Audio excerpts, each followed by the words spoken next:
بسم اللہ الرحمن الرحیم۔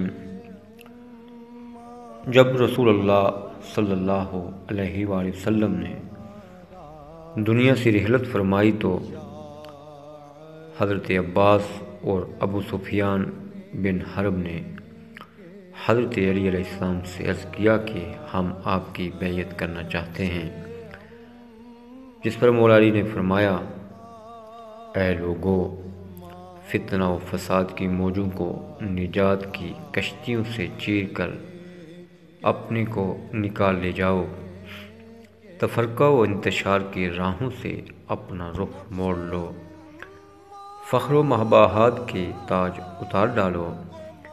صحیح طریقہ عمل اختیار کرنے میں کامیاب وہ ہے جو اٹھے تو پر و بال کے ساتھ اٹھے، اور نہیں تو اقتدار کی کرسی دوسروں کے لیے چھوڑ بیٹھے،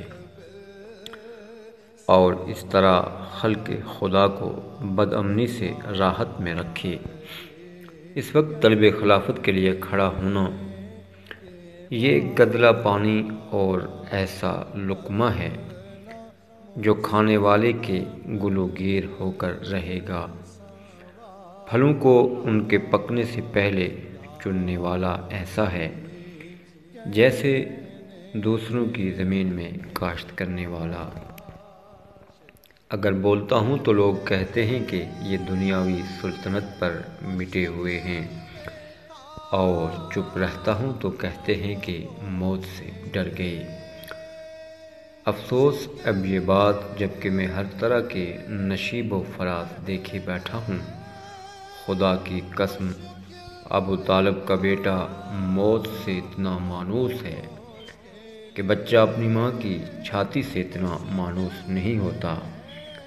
البتہ ایک علم پوشیدہ میرے سینے کی تہوں میں لپٹا ہوا ہے کہ اسے ظاہر کر دوں تو تم اسی طرح پیچ و تاب کھانے لگو، جس طرح گہرے کنویں میں رسیاں لرزتی اور تھر تھراتی ہیں۔